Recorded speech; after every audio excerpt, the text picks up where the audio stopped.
नमस्कार, आप देख रहे हैं जवाब दो और मैं हूं सौरभ शर्मा आपके साथ। बहुत स्वागत है आप सभी का। करप्शन के खिलाफ जीरो टॉलरेंस की लड़ाई में आज एक बहुत अहम दिन है। प्रवर्तन निदेशालय यानी ईडी की जांच की तरफ उठने वाले एक एक सवाल को आज सुप्रीम कोर्ट ने खारिज कर दिया। कांग्रेस के नेता कार्ति चिदंबरम, एनसीपी के अनिल देशमुख के अलावा 242 याचिकाएं इस मामले में दाखिल की गई थीं। सुप्रीम कोर्ट ने इन सब में लगे आरोपों को दरकिनार कर दिया और ईडी को एक तरह से और शक्तिशाली बना दिया है। करप्शन के खिलाफ जंग में यह एक मॉरल विक्ट्री कही जा सकती है। देश के बहुत बड़े बड़े नेता, ब्यूरोक्रेट्स, कंपनियों के मालिक, पावर ब्रोकर्स इन दिनों ईडी के नाम से कांप रहे हैं। सुप्रीम कोर्ट में देश के सबसे बड़े वकीलों ने ईडी के खिलाफ पैरवी की, लेकिन किसी की नहीं चली। ईडी की कार्यशैली पर जो ऑब्जेक्शंस लगाए गए थे, उस पर कोर्ट ने क्या कहा, वो सरल भाषा में आज हम आपको बताने जा रहे हैं। आरोप था कि ईडी चूंकि पुलिस नहीं है, इसलिए इसे किसी की गिरफ्तारी का हक नहीं है। सुप्रीम कोर्ट ने साफ कह दिया कि ईडी को गिरफ्तारी का अधिकार है। आरोपी को अरेस्ट करते वक्त इसकी जानकारी दे देना ही काफी है। आरोप लगाया कि एफआईआर दर्ज नहीं की जाती और जो ईसीआईआर होती है उसकी कॉपी भी नहीं दी जाती। ईसीआईआर ईडी की एफआईआर ही होती है। कोर्ट ने कहा कि ईसीआईआर भी एक तरह से एक एफआईआर ही है और इसकी कॉपी देना जरूरी नहीं है। दरअसल ईडी को जो शक्तियां मिली हुई हैं वो prevention of money laundering act के तहत मिली हैं। विरोधियों का कहना था कि ईडी को मिली ये शक्ति सीआरपीसी के साथ मेल नहीं खाती। अदालत ने इस दलील को भी नकार दिया। अदालत ने एक बात बिल्कुल साफ कर दी कि prevention of money laundering act यानी पीएमएलए के तहत जो ताकत ईडी को मिली है वो लीगली वैलिड है और ये ताकत असीमित नहीं है। ये उतनी ही है जितनी करप्शन के मामलों की जांच के लिए जरूरी है। एक तरफ आज ईडी को चुनौती देने वाली याचिकाओं पर फैसला हुआ तो दूसरी तरफ कांग्रेस अध्यक्ष सोनिया गांधी से ईडी ने 3 घंटे आज पूछताछ की। इसे लेकर सड़कों पर कांग्रेस ने आज भी जबरदस्त तरीके से तमाशा किया। रिपोर्ट्स के मुताबिक ईडी ने सोनिया गांधी से पूछा कि यंग इंडिया के लेन देन से जुड़ी कितनी बैठकें आपके घर यानी 10 जनपद पर हुई। कांग्रेस के सीनियर लीडर और राजस्थान के मुख्यमंत्री अशोक गहलोत ने ईडी की कार्रवाई पर आज भी सवाल उठाए। ईडी द्वारा जो तमाशा हो रहा है देश के अंदर, पहले राहुल गांधी जी को बुलाया और 5 दिन तक लगातार, ऐसा कभी होता नहीं है, किसी ने सुना भी नहीं होगा कि 5 दिन तक लगातार आप 50 घंटे आप पूछताछ कर रहे हैं।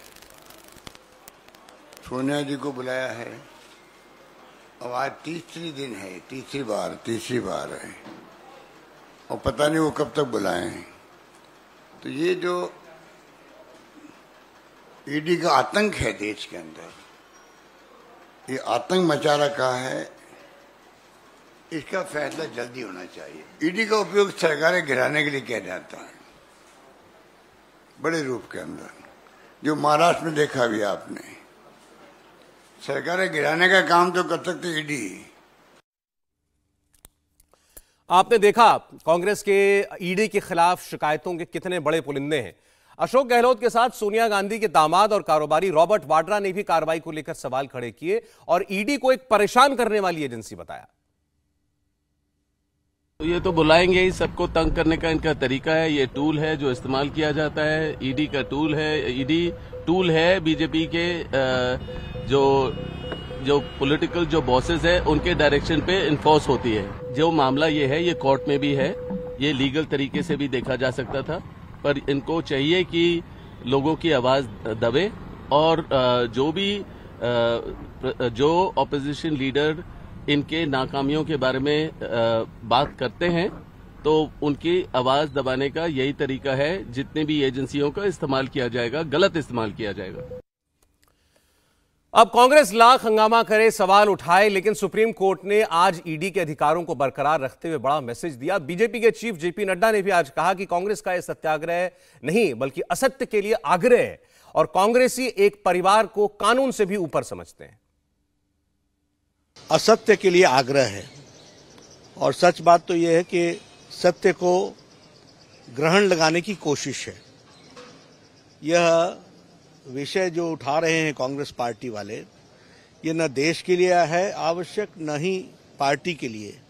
ये एक परिवार को बचाने की एक कुत्सित प्रयास है और परिवार को ही बचाने का प्रयास चल रहा है। करोड़ों रुपए का घोटाला हुआ है। उस घोटाले के बारे में एजेंसीज को जवाब देना ये उनकी आवश्यकता है और यही करने की आवश्यकता है। लेकिन यह परिवार अपने आप को देश से ऊपर, कानून से ऊपर समझता है, इसलिए इनसे कोई पूछे, हिमाकत करे कि इनसे कोई पूछे, ये इन्हें नागुजार है, यानी ये इसको एक्सेप्ट नहीं करते हैं। और अभी अभी सुप्रीम कोर्ट का फैसला आया है, prevention of money laundering act और ईडी के जुरिस्डिक्शन को अपहोल्ड किया गया है। कानून अपना काम कर रहा है। करप्शन के खिलाफ सबसे बड़ी शक्ति बनकर उभरी जांच एजेंसी ईडी का अब क्या राजनीतिक असर पड़ेगा, इस पर आज हम बहस करेंगे। और दो लाइनों में कहें तो आज का सवाल यह है कि क्या सुप्रीम शक्तिमान हुआ है ईडी का पंजा और करप्शन पर अब और कसेगा शिकंजा, जैसा कि दावा किया जा रहा है सरकार की तरफ से। हमारे साथ इस वक्त 3 मेहमान जुड़ रहे हैं। कांग्रेस पार्टी के प्रवक्ता अर्शप्रीत खड़ियाल जी हमारे साथ जुड़ रहे हैं। अर्शप्रीत जी, स्वागत है आपका। हमारे साथ मानव जायसवाल जी तृणमूल कांग्रेस से जुड़ रहे हैं। मानव जी, आपका स्वागत है। और रीना गुप्ता जी आम आदमी पार्टी से। रीना जी, आपका स्वागत है। आपके अलावा बता दें, हमारे साथ प्रेम शुक्ला जी बीजेपी से किसी भी वक्त ज्वाइन करेंगे और अश्वनी उपाध्याय सुप्रीम कोर्ट के एडवोकेट हैं, वो भी हमारे साथ जुड़ने जा रहे हैं। शुरुआत अर्शप्रीत जी आपसे करना चाहते हैं। आज भी देखें, सुप्रीम कोर्ट का जब फैसला आया उस दिन भी आपकी पार्टी की तरफ से यह कहा गया कि आतंक मचा रखा है ईडी ने, ईडी तमाशा कर रही है पूरे देश के अंदर, और सुप्रीम कोर्ट ने कह दिया कि ईडी को जो भी ताकतें मिली हुई हैं पीएमएलए एक्ट के तहत पूरी तरीके से जायज हैं, वैलिड हैं संवैधानिक रूप में। क्या कहेंगे आप? देखिए, नंबर 1, इसके बाद भी रेमेडीज जो है अवेलेबल है। ये एब्सोल्यूट डिसीजन नहीं है। इसके बाद रिव्यू पिटिशन अवेलेबल है, क्यूरेटिव पिटिशन अवेलेबल है, and there are many more remedies. तो दूसरी बात ये है, देखिए, ये जो कह रहे हैं कि पावर्स मिलनी चाहिए, हम भी कहते हैं मिलनी चाहिए, लेकिन प्रॉब्लम ये है कि वो सही लोगों के पीछे तो लगाए। विजय माल्या को नहीं पकड़ती, नीरव मोदी को नहीं ईडी पकड़ती, मेहुल चौकसी को ईडी नहीं पकड़ती इनोसेंट लोगों को। और अब मैं आपको दिक्कतें बताता हूँ। कन्फ्लिक्ट ऑफ इंटरेस्ट है। बीजेपी लीडर्स कह रहे शरेआम कि mister Gandhi is guilty, Mrs Gandhi is guilty. हम कहते हैं कि अगर आप ये खुद चीज ऑलरेडी कह रहे, जबकि फैसला ऐसा कोई नहीं आया है, और आपके नीचे ईडी फॉल करती है सरकार के नीचे, तो क्या ये कन्फ्लिक्ट ऑफ इंटरेस्ट नहीं है? प्रिंसिपल ऑफ नेचुरल जस्टिस के खिलाफ नहीं है, नंबर 1। नंबर 2, नहीं खड़ियाल साहब, ऐसे तो सारी जांच एजेंसियां सरकार के अंडर आती हैं, किसी न किसी विभाग के अंदर आती हैं। ये आपने कॉन्फ्लिक्ट ऑफ इंटरेस्ट जो बताया, ये समझ में नहीं आया। मैं बताता हूँ शर्मा साहब, अगर अब बीजेपी की सरकार है और बीजेपी के लीडर्स गिल्टी कह रहे हैं, वो कह रहे हैं ये गिल्टी है, ये दोषी है, और इनके नीचे ईडी फॉल करती है, तो ये कन्फ्लिक्ट ऑफ इंटरेस्ट है। बिकॉज इन्फ्लुएंस ऑलरेडी है, उनका एक ऑलरेडी मन बना हुआ है, बायस बना हुआ है। दूसरी बात, इनोसेंट अंटिल प्रूवन गिल्टी होता है, प्रिंसिपल ऑफ नेचुरल जस्टिस वो भी वैलिड करती है। अब तीसरी बात जो सबसे बड़ी है, ईडी का एक भी केस किसी बीजेपी लीडर के खिलाफ नहीं है। हालांकि एडीआर के हिसाब से 30% इनके एमपीज एमएलए के खिलाफ सीरियस क्रिमिनल केसेस पेंडिंग है। और चौथी बात साहब, जो ऑपोजिशन लीडर्स है, शरद पवार साहब, एमके स्टालिन साहब, ममता बनर्जी के nephew Abhishek Banerjee, mister Channi, mister Kejriwal, mister Gandhi, आप देखिए सारे ऑपोजिशन लीडर्स के खिलाफ ईडी केसेस है।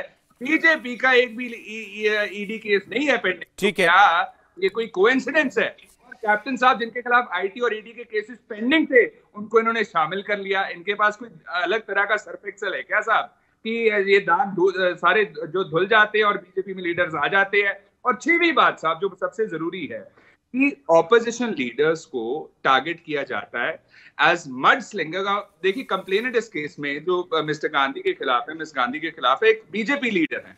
2014 में बीजेपी पावर में आती है और 2015 में ईडी इस केस को पिकअप कर लेती है, और उसके बाद मड स्लिंगिंग साहब चली जाती है।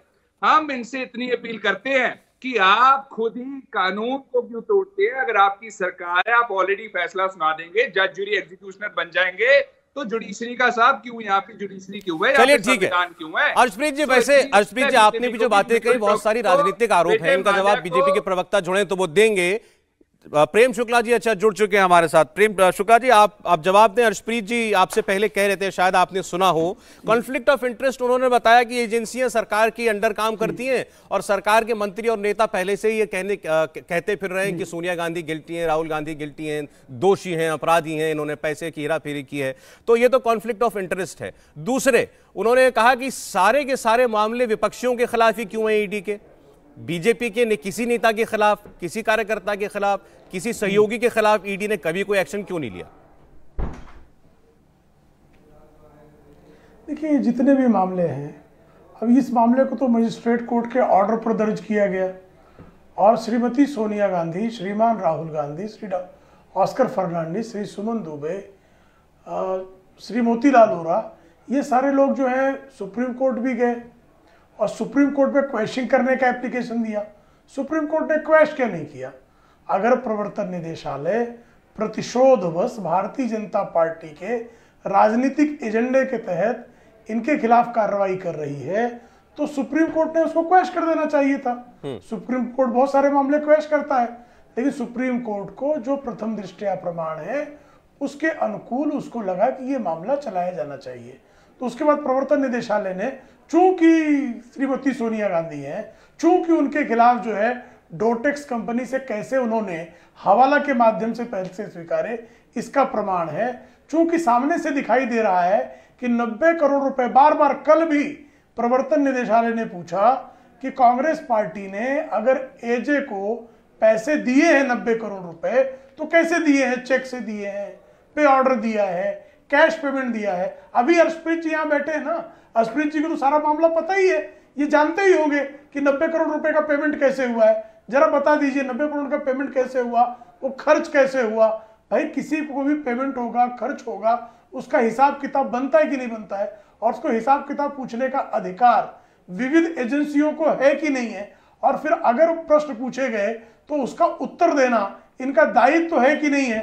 तो आप जो है ईडी के साथ कोऑपरेट नहीं करेंगे, इनकम टैक्स की नोटिसेज का जवाब नहीं देंगे, आपकी प्रॉपर्टी ईडी ने ऑलरेडी अटैच कर रखी है। अटैचमेंट के अगेंस्ट ऑर्डर मिल जाता ना आपको, अगर किसी ने इलीगली अटैच कर रखा है तो उसके लिए। कांग्रेस पार्टी के नेता जी भी कह रहे थे, सीनियर नेता अशोक गहलोत जैसे नेता, वो ये बोल रहे थे, अभी जवाब देंगे आपकी बात का खड़ियाल साहब। उन्होंने कहा ये तमाशा क्या लगा रखा है, राहुल गांधी को 5 दिन बुला लिया, सोनिया गांधी को 3 दिन पूछताछ के लिए बुला लिया और पता नहीं कितने दिन बुलाएंगे। तो ये वो कहते हैं शक्तियों का जो है बेजा इस्तेमाल है एजेंसियों का। पूछताछ करना तमाशा है, ये मुझे लगता है कि सीआरपीसी आईपीसी का जो है उल्लंघन होगा कि किसी से पूछताछ न की जाए, क्योंकि वो श्रीमती सोनिया गांधी है, इसलिए उनको 420 करने का संवैधानिक अधिकार प्रदत्त हो जाता है क्या? उनके खिलाफ मजिस्ट्रेट कोर्ट के ऑर्डर पर आईपीसी की धारा 420 के तहत केस दर्ज है ना। वो केस क्यों दर्ज है? फिर वो बेल पर क्यों गई?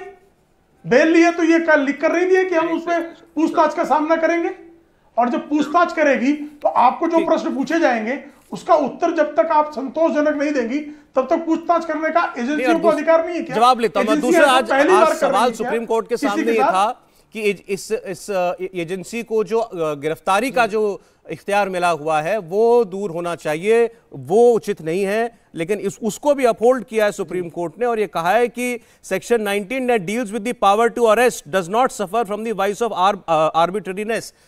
वकील हैं खुद हर्षप्रीत जी, सुप्रीम कोर्ट कह रहा है कि ऐसा नहीं है कि किसी को भी जाकर के पकड़ लेंगे, बहुत सारे सेफगार्ड्स हैं इसमें। देखिए, पहली बात तो इस कानून को चैलेंज किया था लगभग 250 लोगों ने। मैं नाम नहीं लेना चाहूंगा, लेकिन अगर उन 250 लोगों मैं हर्षप्रीत जी से पूछ रहा था, मैं आ जाता हूं अभी आपके पास। अश्विनी जी भी जुड़ गए हमारे साथ, स्वागत है आपका भी। हर्षप्रीत जी जवाब दे दें। हाँ शर्मा सौरभ जी, 250 लोगों से लगभग 250 लोगों ने पीआईएल फाइल किया था इस कानून के खिलाफ। हाँ जी, हाँ जी। अश्विनी जी मैं ये कह रहा था कि मैंने अर्शप्रीत जी से, कांग्रेस के शायद सुनने में कंफ्यूजन हुआ हो, अर्शप्रीत खड़ियाल जी को मैं कह रहा था जवाब देने के लिए, उनके बाद आप बोल लेना। अर्शप्रीत जी। तो शर्मा साहब, पहली बात तो मैं शुक्ला जी को बता दूं कि जो ईडी का कन्विक्शन रेट है वो 3% से कम है। इसका अर्थ क्या निकलता है? इसका अर्थ ये निकलता है कि फॉल्स इम्प्लीकेशन, फॉल्स केस, गलत तरीके से फंसाया जा रहा है लोगों को। अदरवाइज कन्विक्शन रेट 90% होता, 95% होता। केस दर्ज हो जाता है, केस रजिस्टर हो जाता है, लेकिन उसके बाद अपने एंड पे नहीं पहुंचता, सजा नहीं होती है जिन लोगों पे ईडी केस करती है। क्यों? क्योंकि उनको गलत तरीके से फंसाया जाता है, या तो एविडेंस नहीं होता, या कोई विटनेस नहीं होता, या फिर कोई ऐसा कोजेंट नहीं होता जिसकी वजह से सजा हो सके। और ये चीज को कैसे शुक्ला जी डिफेंड करते हैं, मेरे को शुक्ला जी बता दें कि आप ये विजय माल्या जी, शुक्ला साहब आपके टाइम में नहीं डिस्टर्ब किया साहब, सुन लीजिए, विजय माल्या जी नया कांग्रेसी नियम मेहुल चौकसी कि प्रवर्तन निदेशालय को भंग कर दो, सीबीआई को भंग कर दो, क्योंकि इटालियन मूल की महिला से जो है पूछताछ कैसे करनी अच्छा, शुक्ला जी सुन लीजिए, लोगों तक पहुंचती है क्या? ये मैं काइंडली देखिए शुक्ला जी, ईडी की पावर्स जो हैं उनको उनका दुरुपयोग मत कीजिए, अच्छा उपयोग कीजिए। विजय माल्या जैसे लोगों को पकड़ करके वापस लेके आइए। नहीं, इनके मेहुल चौकसी जैसे लोगों से हजारों सरकार, अरे अर्शप्रीत जी, सरकार ईडी की कार्रवाई का हवाला देकर ये कह रही है। एक मिनट सुन ले, ईडी क्यों जरूरी है और ईडी क्यों इफेक्टिव है, ये सरकार ने दावा किया कि इस ईडी की वजह से ही विजय माल्या, नीरव मोदी, मेहुल चौकसी, जिनका अभी आप बार बार नाम ले रहे थे, इन्होंने जो बैंकों के करोड़ों रुपए हड़प रखे थे, 18,000 करोड़ रुपए की संपत्तियां इनकी जब्त करके वो रिकवरी की गई है। वो ईडी को जो पावर्स मिली है उसकी वजह से ये हुआ है। 60,000 करोड़ तो इन्होंने खुद माफ कर दिए विजय माल्या के साथ, वेव ऑफ कर दिया सरकार ने। ये खुद बताए, इंक्वायरी इन पे होनी चाहिए। अच्छा चलिए ठीक कर रहे हैं ऐसे डिफॉल्टर के जो ले लेके पैसे भाग रहा है। ये तो अच्छा, मैं एक जरा लिस्ट पढ़ रहा हूं, क्योंकि अभी अर्शदीप जी ने कहा कि केवल विरोधियों के ऊपर ही, जो सरकार के राजनीतिक शत्रु है या विरोधी है, उनके ऊपर ही इसका क्यों इस्तेमाल होता है। एक लिस्ट है, देखिए, सोनिया गांधी, राहुल गांधी, रॉबर्ट वाड्रा सब कांग्रेस के, प्रफुल्ल पटेल एनसीपी के, नवाब मलिक एनसीपी के, अनिल देशमुख एनसीपी के, डी के शिव कुमार कांग्रेस के, सत्येंद्र जैन आम आदमी पार्टी के, कार्ति चिदम्बरम कांग्रेस पार्टी के, पार्थ चैटर्जी ये टीएमसी के, ये कुछ नाम है जो हमने अभी आपको बताए हैं। तो ये प्रमुख केसेस है जिनका हवाला देकर ये कहा जा रहा है कि ईडी का सारा एक्शन जो है वो क्यों सिर्फ विरोधियों के खिलाफ है। एक आंकड़ा आपको और दे दे, ये आंकड़ा ये बताता है कि ईडी के जितने भी केसेस दर्ज हुए हैं आज तक, यानी 31/3/2022 तक का आंकड़ा जो सरकार ने दिया था, इसमें से 65% मामले पिछले 8 सालों में दर्ज किए गए। ये कानून इफेक्ट में आया हुआ है 2005 से, लेकिन 2000 इसके सारे मामलों में से 2014 के बाद से आज तक कुल 65% मामले टोटल केसेस के दर्ज हुए। यानी ये सरकार ईडी को यूज कर रही है। अब सरकार ये कहती है कि हम इफेक्टिव तरीके से कानून का इस्तेमाल कर रहे हैं। पिछली सरकार कानून का इस्तेमाल ही नहीं करती थी, वो पकड़ना नहीं चाहती थी भ्रष्टाचारियों को। हम पकड़ना चाहते हैं तो इसलिए कानून जो है आपको ज्यादा इस्तेमाल होता हुआ भी दिखाई दे रहा है। एक बार मैं जरा मानव जायसवाल जी के पास जाना चाहता हूं, क्योंकि पार्थ चैटर्जी का मामला अभी हम सबके सामने है। उनकी करीबी के एक सहयोगी से 21 करोड़ रुपया जो है वो रिकवर भी हुआ है। इस पर ममता बनर्जी ने भी कहा है कि अगर कोई दोषी साबित होगा तो हम कार्रवाई करेंगे। मानव जायसवाल जी, ईडी पर बहुत सवाल, सुप्रीम कोर्ट ने कहा सारे अधिकार जायज हैं। तो बहरहाल सभी को मेरा नमस्कार है और आपके माध्यम से हम पूरे देश को नमन करते हैं, और साथ ही साथ हमारी संवेदना उस हर परिवार वालों के साथ है, हर माताओं के साथ है जो आज दूध पे भी जीएसटी दे रही है। और जहां तक बात है सर, ईडी सीबीआई तोता मैना की कहानी हो गई है पुरानी। हमारा देश पिछले 8 साल से जिस तरीके से ईडी सीबीआई को रेजोनेंस की तरह से देख रहा है कि भाई रेजोनेटिंग शब्द हो गया है बीजेपी, जहां बीजेपी है वहां ईडी सीबीआई है, रीढ़ की हड्डी हो गई है बीजेपी की। बीजेपी के जो इतने सारे बोलचाल हैं, जैसे हमारे मित्र बता रहे थे कि भाई ऑपोजिशन के पास पहुंच जाते हैं, लेकिन मैं पूछना चाहता हूं कि ऑपोजिशन के ही लोग जो आज बीजेपी में पहुंच जा रहे हैं, जैसे बहुत सारे नाम है, Hemant Biswa Sarma top most, Suvendu Adhikari ji top most, leader of the opposition in Bengal, इनके ऊपर ईडी सीबीआई पहुंचती नहीं है। उसी केस में हमारे नेताओं के पास पहुंच जाती है। ये दिखाता है कि ईडी सीबीआई बहुत मैंने क्लीन काम कर रही है, बहुत ही सुचारू रूप से काम कर रही है। हम पूछना चाहते हैं सर, ये तो एक बात है, दूसरी बात क्या होती है सर, बीजेपी के जो नेतागण हैं, यही नेतागण जो सीबीआई ईडीआई से ज्यादा राब्ता रखते हैं, ये उनके आइटिनरीज बता देते हैं कि भैया इस तारीख को आपके घर पहुंचेगा, उस तारीख को आपके महाराष्ट्र में क्या हुआ, अरे तुम्हारे घर पहुंचने वाला है, 2 दिन में पहुंच जाएगा, चुप रहो। धमकाने का सर नया चलन है, धमकाने का, और धमकाइए सर, आप धमका सकते हैं, आप कुछ कर नहीं सकते क्योंकि आपके पास कुछ है नहीं। तब तो क्या है सर, 0.46% कन्विक्शन रेट है ईडी का। क्या काम कर रहे हैं सर, 8 साल 10 साल। मैं देख रहा हूं कि डेक्कन हेराल्ड के बारे में बात हो रही है सर, मुझे लगता है कि हम बच्चे होंगे तब से चल रहा है सर ये मामला। ये डेक्कन हेराल्ड वही न्यूज़पेपर है ना जिससे अंग्रेज डरते थे, शायद इसीलिए ये बीजेपी डर रहे। अंग्रेजों की अनुयायी सरकार है ना सर, अंग्रेज जो छोड़ गए हैं उनको पकड़ लिए। अब इनको क्या है, हिंदू मुस्लिम का डिवाइड एंड रूल, अंग्रेजों के अनुयायी। डेक्कन हेराल्ड से डर, अंग्रेजों की अनुयायी। सर आज तरीके से जिस तरीके से अंग्रेज क्या करते थे, हमारे अपने हिंदू भाई बहनों को जो ऑफिस अफसर बनते थे उन्हीं से हमको लड़वाते थे, पिटवाते थे। ये भी वही कर रहे हैं जी, कंटिन्यूअस सर, ऊपर से लेकर नीचे तक देख लीजिए। सिर्फ अंग्रेजी नहीं बोलेंगे, लेकिन अंग्रेज है मन से और बाहर से। लगान वसूल रहे हैं सर। देश को किस पाप की सजा ये दे रहे हैं हमको नहीं पता, क्या गलती है? देश को दे रहे हैं, आपको दे रहे हैं। हम लोग गलत हो जाए, मुद्दे की बात बताओ, मान लेते हैं सर, जनता मुद्दे की बात बताओ। 21 करोड़ रुपए रखने वाले भ्रष्ट अच्छा, एक सेकंड कार्रवाई कब? इन्होंने भी मानव जायसवाल जी ने भी, हर्षप्रीत में, रीना जी आ रहा हूँ, रीना जी मैं आता हूँ 1 मिनट में। इन्होंने भी, हर्षप्रीत खडियाल जी ने भी एक बात ये कही कि भाई क्या कन्विक्शन रेट है ईडी का। एक सेकंड सर, ईडी इतने मामले दर्ज करती है, कितनों को सजा दिलाती है, कितने मामले जो अपने अंजाम तक पहुंचते हैं, ये मामला बार बार उठाया जा रहा है और इसके जरिए ये कहने की कोशिश है तो फिर ये सीधे सीधे प्रताड़ना के लिए एजेंसी है। ये सीधे सिर्फ लोगों को परेशान करने के लिए बार बार उनको बुलाना, बार बार उनको अरेस्ट करना, जेल में डालना, बेल उनकी डिनाई करना, ये काम करते रहना है और मामले को लंबा लटकाना है, ये आरोप है उनका। मामले को अंत तक कभी ले जाना नहीं है। तो अश्विनी जी से मैं ये जानना चाहता हूं, सुप्रीम कोर्ट के चूंकि लॉयर भी हैं, कुछ किसी ने कहा 1%, किसी ने कहा उससे भी कम परसेंट कन्विक्शन रेट ईडी का है, लेकिन सर मैनव जी 1 मिनट, अश्विनी जी मुझे बताइएगा हमारे देश में ओवरऑल कन्विक्शन रेट क्या है? कोई डेटा है इसका? नहीं, स्टेट वाइज अलग अलग डेटा है। कहीं पे 8% है, कहीं पे 10% है, कहीं पे 12% है, अलग अलग है। लेकिन जो उन्होंने सवाल उठाया उसका मैं जवाब देता हूं। देखिए, ये कानून चिदम्बरम साहब के जब गृह मंत्री थे उस समय ये बना था, जब वो फाइनेंस मिनिस्टर थे तब ये बना था।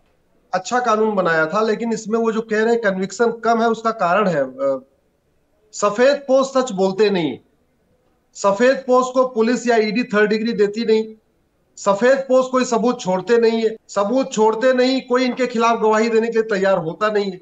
तो अल्टीमेटली ये उसको एस्टेब्लिश करने के लिए जो सबसे इंपॉर्टेंट है, जो यूएस में है, अमेरिका में है, वो है नार्को पॉलीग्राफ ब्रेन मैपिंग कानून। उन्होंने बनाया हुआ है और ईडी को अमेरिका में, जो अमेरिका में ईडी काम करती है, उसको पूरी छूट है कि अगर उसको गवाह नहीं मिल रहे, सबूत नहीं मिल रहा है, वो सीधे सीधे नार्को पॉलीग्राफ ब्रेन मैपिंग करे। हमारे देश में हमने कानून बनाया नहीं, हमने कानून बनाया नहीं, इसीलिए यहाँ पे एक तो केस लंबा चल रहा है। प्लीज सुनिए, लगातार मत बोलिए भाई। अरे क्या तमाशा कर रखा है। ये इंडिया टीवी है भैया, इंडिया टीवी देश का नंबर 1 चैनल है। थोड़ी गरिमा बनाए रखिए। आप क्या लगातार आप बोलते चले जा रहे हैं। अश्विनी जी बोलिए, अपनी बात कहिए। हाँ, तो सौरभ जी मेरा ये कहना है बारे में आप उसका उत्तर दे दीजिएगा, मैं आपको पूरा मौका दूंगा। आप बोलिए। सौरभ जी मेरा ये कहना है, वास्तव में जब तक नार्को पॉलीग्राफ ब्रेन मैपिंग कानून नहीं बनेगा तब तक कन्विक्शन रेट बढ़ेगा नहीं। दूसरा, जजों की संख्या बहुत कम है, केस लंबा चल रहा है, गवाह जल्दी इनके भाई आप जरा सोचिए, मंत्रियों के, सांसदों के, राहुल गांधी के, सोनिया गांधी के, इनके खिलाफ कोई गवाही देने आएगा क्या? मतलब ही नहीं। और ये लोग क्या करते हैं, पैसा अपने पास रखते नहीं है। जो अटैची के जरिए पैसा आता है वो कोई महिला मित्र को देता है, कोई पुरुष मित्र को देता है, कोई ड्राइवर के यहाँ रखा रहता है, कोई कंडक्टर के यहाँ रखा रहता है, कोई चपरासी के यहाँ रख देंगे, कोई अपना खाना बनाने वाला जो फॉलोअर उसके यहाँ रखते हैं। और वो इतने इनके स्वामी भक्त होते हैं कि उनको डंडे से पीटो तब भी बताते नहीं। तो सवाल केवल वही है, सफेद पोस्ट सच बोलते नहीं है, पुलिस इनको पीटती नहीं है, सबूत ये कोई छोड़ते नहीं है, गवाह इनके खिलाफ कोई आता नहीं है, नार्को पॉलीग्राफ ब्रेन मैपिंग है नहीं, और इसीलिए बड़े सफेद पोशों को ईडी के जो मामले होते हैं उनमें सजाएं कम होती हैं। रीना गुप्ता जी के पास जाना चाहते हैं। सत्येंद्र जैन दिल्ली के बड़े हैवीवेट मिनिस्टर थे, पिछले लगभग 1.5 महीने से ईडी के मामले में वो जेल में बंद हैं। अभी मनीष सिसोदिया जी के खिलाफ जो है एक और सीबीआई इंक्वायरी कॉन्स्टिट्यूट करने की बात कह दी गई है और इसको भी दिल्ली में आम आदमी कह रही है ये विद्वेष की राजनीति है। रीना गुप्ता जी, लेकिन सुप्रीम कोर्ट ने कम से कम ईडी के मामले में यह साफ कह दिया है कि ईडी को power to arrest, attach the properties और प्रोसीड्स ऑफ क्राइम, और तीसरे सवाल पे भी जवाब दे दिया है जिस पर आपको ज्यादा दिलचस्पी होगी कि लोगों का ये लंबे समय तक जेल में डालना उनको। तो कोर्ट ने कहा है कि किसी भी कॉम्पिटेंट कोर्ट के सामने ईडी के सारे रिकॉर्ड्स जाते हैं और वो कोर्ट ये तय करता है कि इस व्यक्ति को अब जेल में भेजना है या बेल दे देनी है। ये तीनों बातें सुप्रीम कोर्ट ने कही। रीना जी, देखिए सौरभ जी, जब से भारतीय जनता पार्टी की सरकार केंद्र में आई है, इन्होंने ईडी को बिल्कुल अपने पालतू कुत्ते की तरह यूज करना शुरू कर दिया है।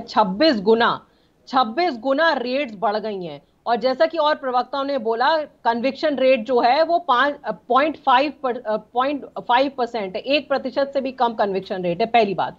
दूसरी बात, जो जितने भी भारतीय जनता पार्टी के दोस्त हैं, चाहे नीरव मोदी हो, चाहे अडानी हो, चाहे मेहुल चोस्की हो, इनके खिलाफ जो हजारों करोड़ों के जो स्कैम किए इन लोगों ने, उन पे क्यों नहीं ईडी की रेड होती कभी भी? 11 लाख करोड़ का इन्होंने जो है फर्जी लोन माफ किए हैं भारतीय जनता पार्टी की सरकार ने। ये तो कह रहे हैं ना, अरे रीना जी ये कह रहे हैं ये तीनों लोग आपने जिनका नाम लिया, ये तीनों लोग तो विदेश में भागे हुए हैं, भगोड़े हैं, लेकिन इनकी जो संपत्तियां हैं यहाँ पर उनको कुर्क करके हजारों करोड़ रुपया सरकार ने रिकवर किया, ये कह रहे हैं। जी बोलने दीजिए। सौरभ जी एक सवाल और जरा पूछिए। अश्विनी जी एक मिनट, अश्विनी जी अश्विनी जी शांत होइए। देखिए 26,000 करोड़ की ड्रग्स मिली थी गुजरात में, अडानी जी का पोर्ट था, क्यों नहीं उस पर केस फाइल हुआ? वो तो देश में ही रहते हैं। पिछले 27 साल से गुजरात में नशाबंदी है, वहां पे खुलेआम शराब बिक रही है और भारतीय जनता पार्टी के नेताओं के संरक्षण में शराब बिक रही है। इनके जो गुजरात के सीआर पाटिल, जो इनके गुजरात के अध्यक्ष हैं भारतीय जनता पार्टी के, वो खुद शराब की तस्करी के उनके ऊपर आरोप हैं। उनके खिलाफ क्यों नहीं ईडी का केस होता? तो आपके अपने नेता जो अवैध शराब का धंधा कर रहे हैं गुजरात में इतने साल से, जब प्रधानमंत्री वहां के मुख्यमंत्री थे तभी अवैध शराब का धंधा चल रहा था वहां पे। खुद कंप्लीट लास्ट बात बोलने दीजिए, खुद गुजरात सरकार ने फाइनेंस कमीशन को बोला कि हमारा 15,000 करोड़ रुपए का लॉस हो रहा है क्योंकि गुजरात में नशाबंदी है। इसका मतलब गुजरात में 15,000 करोड़ रुपया हर साल भारतीय जनता पार्टी के नेताओं की जेब में जाता है। उनके खिलाफ क्यों नहीं कोई ईडी का केस हमने आज तक सुना? ईडी का इस्तेमाल सिर्फ इसलिए होता है कि आप विपक्ष के नेताओं को डराएं धमकाएं, आप विपक्ष की सरकारों को गिराने की कोशिश करें। अच्छा ठीक है रीना जी, अब ठीक है, आपके सारे आरोपों का जवाब प्रेम शुक्ला जी दे देंगे, आप मेरे केवल एक सवाल का जवाब दे दीजिए। सत्येंद्र जैन को बेल क्यों नहीं मिल रही? ठीक है ईडी ने केस बनाया उनको, लेकिन गया तो कोर्ट मेरा मामला, उनको बार बार बेल रिजेक्ट क्यों हो रही है? अब सर ये तो हम क्या बोल सकते हैं, हम तो बेल के लिए अप्लाई कर रहे हैं। 8 साल पुराना केस है। कोई अगर आपके पास कोई सबूत होता तो आपने चार्जशीट क्यों नहीं फाइल करी 8 साल में? मैडम मेरा यही कहना है, अगर ईडी के पास कोई सबूत नहीं होता तो कोर्ट उनको बेल देता ना। अब क्या हम सम्मान करते हैं, क्या बोल सकते हैं इससे ज्यादा क्या बोल सकते हैं? आप बोलिए, कोर्ट गलत कर रहा है। सारे जो तंत्र हैं वो मिसयूज किए जा रहे हैं, कोर्ट का मिसयूज कर रही है, यानी कोर्ट भी सरकार के कब्जे में है रीना जी। सब कुछ मिसयूज हो रहा है।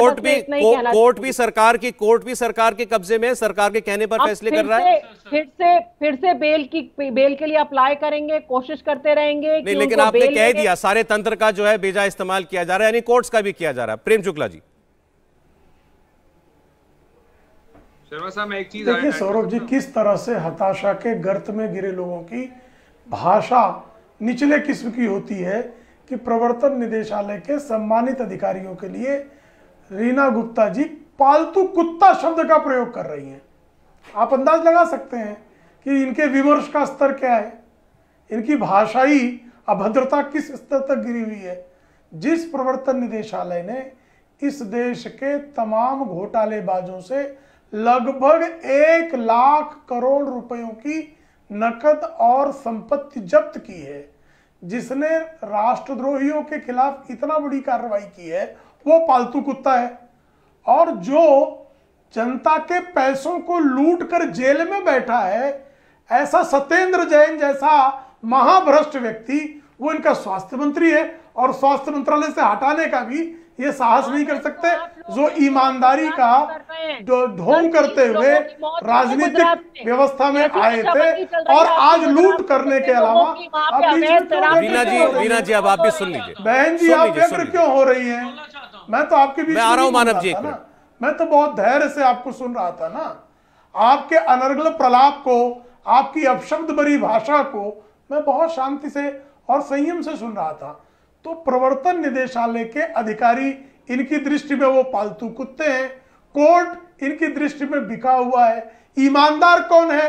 जो करोड़ों रुपयों का माल लूट कर केजरीवाल के जेब में डाले। तो ईमानदारी की यह परिभाषा तो आपके द्वारा ही सुनी गई है। अच्छा चलिए ठीक है प्रेम शुक्ला जी, अब आप एक सवाल का जवाब दे दीजिए, वो भी उठाता है, उसके बाद अश्विनी और मानव जी। एक सेकंड, प्रेम शुक्ला जी, सवाल ये है कि ईडी को क्या सिलेक्टिव केस दिए जाते हैं? एक बात सही है, जहां जहां भी चुनाव होने होते हैं खासकर, या जहां पर सरकार बनने या बिगड़ने का सवाल होता है, वहां ईडी सुपर एक्टिव हो जाती है। महाराष्ट्र भी ताजा उदाहरण है। महाराष्ट्र में तो ऐसे व्यक्ति जिन पर ईडी के केस चल रहे थे, वो शिवसेना के ऐसे लोग भी आपके साथ आ गए।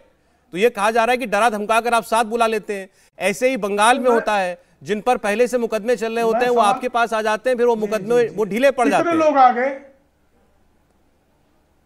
बिल्कुल किसी पर, अगर मान लीजिए सौरभ जी, अगर किसी पर मुकदमा ढीला किया, इनके पास प्रमाण है, तो इस देश की अदालतें बंद हो गई हैं क्या? आप मुझे बताइए 2G स्कैम की जांच कैसे शुरू हुई, जरा इनको शक क्यों शुरू हो गया? मैं ये क्यों हुआ क्यों कर रहे हैं? आराम से शांत हो जाए मित्र। देखिए, अगर 2G स्कैम में जांच कैसे शुरू हुई? जब सरकार ने जांच करने से मना कर दिया एजेंसियों ने, सुप्रीम कोर्ट गए लोग, 2G स्कैम की जांच हो गई, कोल स्कैम की जांच हो गई। नेशनल हेराल्ड की केस की जांच कैसे हुई? 2012 की शिकायत थी, कोर्ट में सबूत दिए गए और कोर्ट ने जांच कर दी। अगर इनको लगता है कि भारतीय जनता पार्टी के लोग किसी भ्रष्ट और बेईमान को बचा रहे हैं, जिसके बारे में इनके पास प्रमाण निश्चित तौर पर होंगे, जितना जोर जोर से चिल्ला के कह रहे हैं, तो ये अदालत क्यों नहीं जाती? चलिए ठीक है, ओके। मानव जायसवाल, ठीक है प्रेम शुक्ला जी, मानव जी बताइए क्या कारण है? मानव जी सर, मैं प्रेम शुक्ला जी से काफी संवेदना है मेरी, उनके बहुत संवेदनाएं हैं सर मेरी। बहुत कष्ट हो रहा होगा आपको कि भाई आपके पूर्वजों ने जितना कुछ किया आपने उसको धूमिल कर दिया।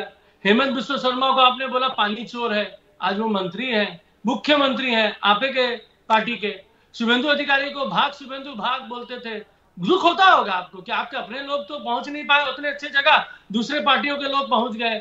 आपने क्या नाम, माधवराव जी सिंधिया के पुत्र हैं, ज्योतिरादित्य सिंधिया जी के नाम पे क्या क्या किया था, कितने सारे केस चल रहे थे। आज वो आपके मंत्री हैं, हवाई जहाज बेच रहे हैं। तो सर देखिए, आपको दुख हो रहा होगा सर, क्योंकि आज के डेट में गुजरात में जिस तरीके से लोग मर रहे हैं शहद पी के, और आज आपका चेहरा बता रहे हैं। नहीं सर, आपका चेहरा बड़ा बाधित है सर। इतने पैसे की ऊर्जा है आपके चेहरे में, ऐसा चेहरा है सर, आपके चेहरे में ऊर्जा है सर, जरा आईने में देख लीजिए चेहरा, आपका चेहरा किस पे दुख दिख रहा है, पैसों की ऊर्जा है सर। आप साढ़े आईना देख लें ठीक से। अच्छा सर, ठीक है, एक एक करके प्रेम शुक्ला जी प्लीज। सर कैसी बातें कर रहे हैं सर? अब हम कुछ बोल रहे हैं, इनको लग जाएगा खराब।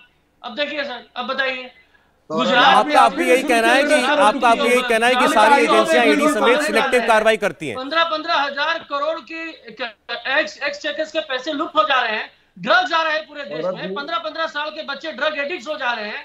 आज मैं आपसे पूछना चाहता हूँ, ईडी कहाँ है? ठीक है, प्रोसीड्स ऑफ मनी कहाँ जा रही है? चलिए ठीक, 21,000 अच्छा चलिए ठीक है, ओके मानव जी ठीक है। आप आगे आपके सवाल आ गए।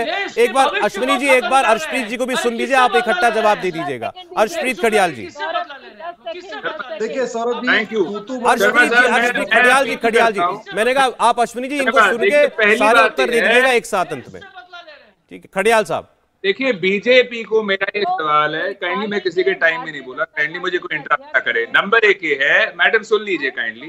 नंबर 1 ये है, बीजेपी को मेरे 2 सवाल हैं। पहला सवाल ये है बीजेपी को, सुन लीजिए मैडम, कि बीजेपी ने सुप्रीम कोर्ट के ऑर्डर को सरकमवेंट क्यों किया, उसको अंडरमाइन क्यों किया, जब सुप्रीम कोर्ट ने 2017 में Nikesh Tarachand state versus union of India में ये रूल किया था कि जो ट्विन बेल कंडीशंस है पीएमएलए के अंडर, उसको स्ट्राइक डाउन कर दिया था।